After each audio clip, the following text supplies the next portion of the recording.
안녕하십니까, 정재남입니다. 시청자 여러분, 요즘 많이 덥죠. 참 지내기가 상당히 힘이 듭니다. 낮이나 밤이나 더위가 참 우리들을 힘들게 만들고 있는 것 같습니다.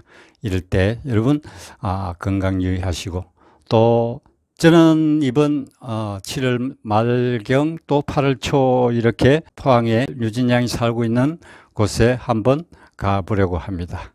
도구 해수욕장도 한번 가보고, 전에는 영일대 해수욕장 가봤는데 이번에는 도구 해수욕장도 한번 다녀오려고 생각을 하고 있습니다. 아마 유진양 팬들도 많이 저와 같은 생각을 갖고 계시지 않을까 생각을 합니다. 지난번에 그 일요일 날 우리 유진양이 인스타 라이브 방송을 했었죠.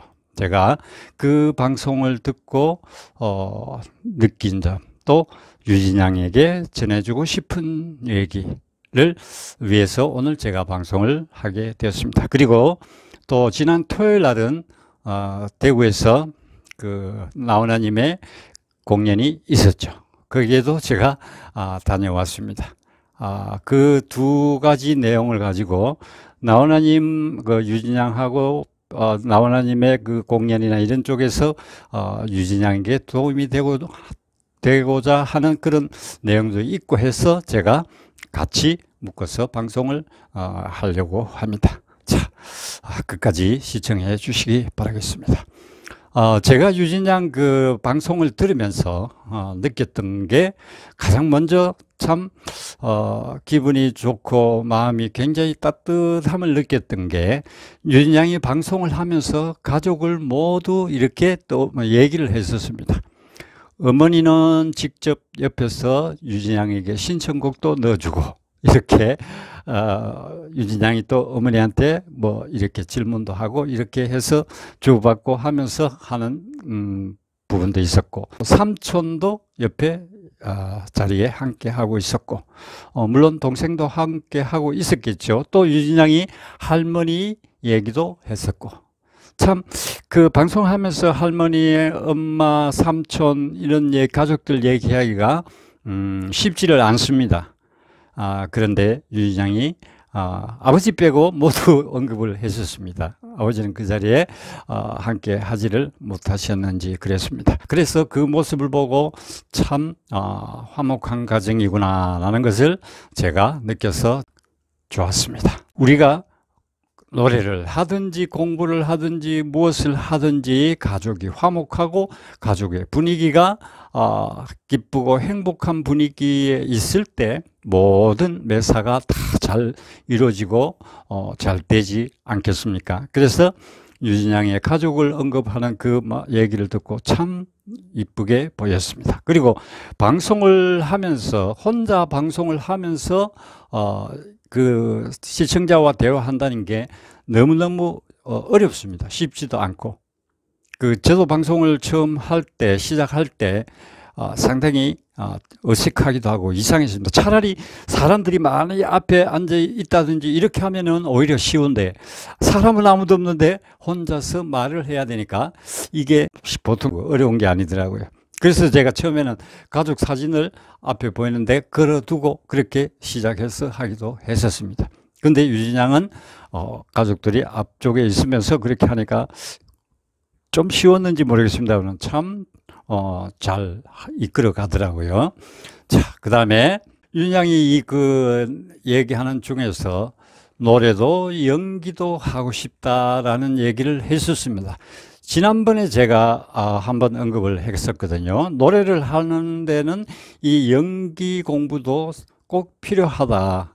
왜 그러냐 하면은, 이 노래하는데 연기를 좀 알면은 노래 속에 나의 그 감정을 몰입을 시켜서 노래로 표현을 할 수가 있기 때문에, 노래와 연기는 서로 연관관계가 있다라고 할 수가 있습니다. 좀 이따 제가 말씀을 드리겠습니다만은, 이 가왕 나훈아님도 노래할 때 이 모든 게 그 아우러져 있는 종합 예술이었다라고 저는 생각을 하면서 봤었습니다.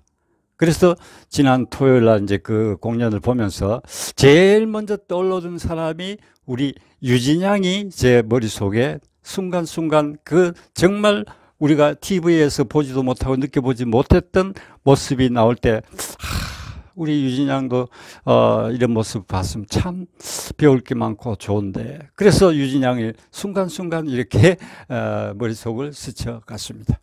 자, 그런데 유진양이 이 방송을 하면서 요즘 중3 정도 되면은 모두가 말을 그렇게 잘 하는지 모르겠습니다. 어찌나 생방 이어가는 모습이 너무 노련하게 이끌어가는 모습을 보고, 때로는 외모를 보면은 뭐 대학생 같이 느껴지기도 하고 숙녀 같이 느껴지기도 하고 하는데, 그 말하는 순간 가방을 들쳐서 보여준다든지 이런 모습 볼 때는 뭐 연상 중학교 3학년다운 모습이었죠. 그러니까 또 그 가방을 하나씩 꺼내줘서 이제 보여주는 모습 보고, 예전에 학교 다닐 때 선생님이 가방 검사를 할 때 남학생들은 가방 검사를 많이 했었죠. 그래서 그때 생각도 떠오르고, 그래서 참 노련하게 유진양이 진행하는 모습을 보고 참 성숙하다, 우리 유진양이 중학생 3학년 답지 않는 모습의 진행이었다라고 느꼈습니다. 참 이어가는 모습이 3학년답고 귀엽고 그런 모습도 있는 반면에 또 완전 그 대학생같이 노련하게 이끌어가는 모습, 같이 곁들여져 있는 모습 보고 참 잘한다라고 느꼈습니다. 자, 그동안 제가 또 느끼고 알고는 있었지만은 여러분들에게는 처음 말씀을 드리는 내용입니다. 이제 왜 이제 라이브 방송하면서 말도 하고 노래도 하고 하니까 이제 확실히 들을 수가 있었다라는 거죠. 근데 이제 일반적으로 무대에서 노래할 때라든지 반주를 틀어놓고 노래할 때는 반주 소리와 같이 가기 때문에 유진양의 목소리를 또 말소리와 빗대어서 비교해서 듣기가 조금 뭐라 그럴까, 집중력이 그쪽으로 안 가고 다른 쪽으로 간다 하겠죠. 그랬는데 이번에 라방하면서 반주 없이 노래하고 이럴 때 들어보니까 말하는 목소리나 노래하는 목소리가 똑같았다라는 거죠. 옛날에 박진영 가수가 K-팝 할 때 심사할 때 보면 여러 가지 많이 얘기를 했었습니다만은, 이 말할 때 목소리와 노래할 때 목소리가 같아야 된다라고 얘기를 한 적이 있었습니다. 왜 그러냐 하면은 말할 때 목소리는 굉장히 편안하고 자연스럽게 우리가 하지 않습니까? 그런데 일반적으로 가수들이 보면 노래를 할 때는 아주 힘을 많이 쓰고 이렇게 하거든요. 그러면은 잘못하면은 목에 성대에 무리가 갈 수도 있고, 목을 쥐어짜서 이렇게 하다 보면은 목소리가 달라집니다. 그런데 유진양이 노래할 때는 말할 때 목소리를 그대로 노래할 때 같이 갖고 간다라는 거죠. 그랬을 때는 이 흉성이나 또 중성이나 두성이나 가성이나 이거 사용할 때 그 소리의 폭이 아주 가늘어진다든지 또 안으로 기어 들어간다든지 이런 그게 없이 고음은 고음대로 저음은 저음대로 그대로 소리 폭을 갖고 가면서 두께를 가지고 가면서 노래를 한다라는 것이죠. 그러니까 그게 바로 말할 때 소리와 노래할 때 소리가 같은 게 좋다라는 바로 그 내용입니다. 그러니까 우리 유진양이 노래, 여러분 한번 들어보시면은 말할 때 목소리하고 노래할 때 목소리하고 뭐 거의 같이 나옵니다. 성대 목소리가. 자, 소리 높낮이는 물론 다를지라도 그래서 같은 음색으로 가지고 가야 된다. 그렇기 때문에 말할 때 목소리처럼 노래할 때 목소리도 부드럽게 낼 수가 있다라는 것. 그러니까 성대를 편하게 사용을 한다라는 거죠. 왜 여러분 성대 결절하고 뭐 이런 얘기 들어보셨죠? 그게 바로 지나친 성대를 자극을 해서 성대에 상처가 났다라는 것이니까 그게 가수한테는 생명이거든요. 그러니까 이 소리를, 부드러운 소리, 자연스럽게 내는 소리가 가수에게는 생명과 같은 그런 내용이죠. 그리고 또 유진양이 그 얘기 도중에 고음을 낼 때 목을 옆으로 이렇게 돌리니까 유진양은 소리가 잘 안 나더라고 얘기를 했었죠. 또 머리를 이렇게 드니까 소리를 쉽게 낼 수가 있더라. 또 그렇지 않으면은 그냥 이렇게 보고 하는 것을 얘기를 했었죠. 그래서 이제 우리 유진양도 이런 부분도 관심을 갖고 신경을 쓰는구나 라고 느꼈습니다. 그래서 원래 저음을 부를 때는 목을 숙이면 소리가 이 목에 눌려져 가지고 소리가 잘 나오질 않습니다. 그러니까 고음을 낼 때는 그 발라드 하는 가수들 보면 소리를 뒤로 이렇게 제껴서 부르는 경우가 많습니다. 그거는 바로 뭐냐 하면은 목을 이렇게 열어준다라는 거죠. 목을 열어주고 성대를 붙여서 이렇게 떨리도록. 성대를 떼면은 소리가 하고서 호흡을 할 때 성대가 떨어지는 거죠. 말을 하고 노래를 할 때는 성대가 붙어서 이렇게 떨려서 우리 말 소리가 밖으로 나오는 거기 때문에, 그래서 고음을 낼 때는 그렇게 한다라는 것. 그리고 그게 바로 뭐냐 하면은, 여러분, 목의 근육을 노래할 때는 목의 근육을 사용을 해야 되거든요. 양쪽에 있는 이 목 근육을 고음을 쓸 때는 이 근육을 사용을 해야 되는데, 목을 이렇게 약간 들면은 양쪽 목 근육에 힘이 들어갑니다. 그러니까 근육이 힘이 들어가니까 소리를 고음을 낼 수가 있다라는 거죠. 그러니까 이제 전문적인 그게 되면은 머리를 안 들어도 이 목의 근육을 사용할 줄 아는 그런 것을 스스로 깨닫고 하면은 앞으로 이렇게 안 해도 고음을 얼마든지 낼 수가 있다라는 거죠. 유진양 노래 할 때 가끔 보면은 저 앞에서 했던 데 보면은 할 때 하면서 머리를 이렇게 제끼면서 웃고 약간 걸리는 그런 모습도 보이기는 했습니다. 그때 이제 유진양이 아마 느끼는 것 같습니다. 자, 그래서 유진양이 노래 연습을 많이 하는구나 라는 것을 느꼈습니다.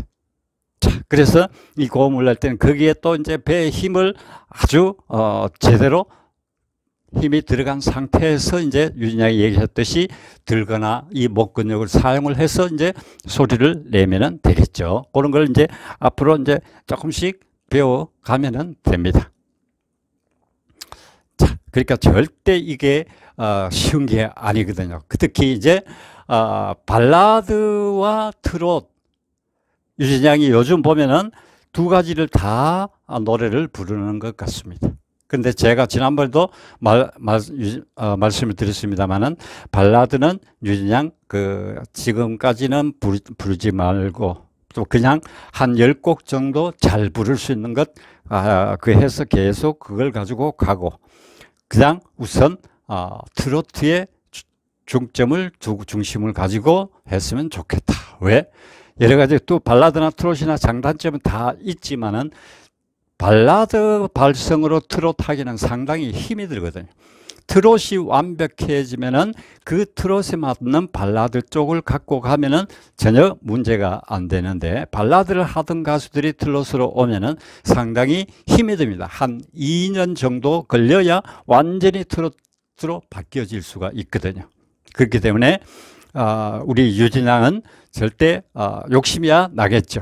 욕심은 나겠지만은, 그러나 제가 권해주고 싶은 얘기는 트롯 쪽으로 중심을 두고 발라드는 유진양이 잘할 수 있는 한 10곡 정도 갖고만 있으면 되겠다. 수시로 그 발라드를 가지고 연습을 한다든지 이럴 때 한 번씩 하고, 꼭 필요할 때 예를 들어서 나중에 복면가왕이나 이런 데 출연하게 되면은 장르 구분 없이 불러야 되니까, 그때 이제 그럴 때 한 번씩 사용을 하면 되니까, 그렇게 해서 이 일반인들은 뭐 트롯이나 트롯 이거 전혀 상관이 없습니다만은, 발라드를 불러도 되고 트롯을 불러도 되지만은, 가수는 가수의 장르, 확실한 그 장르가 있어야 되죠. 그러니까 나는 트롯 가수다, 이거를 가지고 있어야 된다라는 거. 그래서 유진양에게 꼭 트롯을 중점적으로 해라, 발성 연습이나 이런 거 할 때 발라드를 좀 갖고 가고, 또 감정 이런 거를 공부를 할 때 또 발라드도 해보고, 그렇게 하는 것은 괜찮은데 너무 발라드에 치중하지 말았으면 좋겠다. 라는 생각을 전합니다. 여러분, 시간이 길어서 여기서 방송을 끊고 또 후편에서 다시 영상을 보내드리도록 하겠습니다. 1부는 여기서 마치겠습니다. 감사합니다.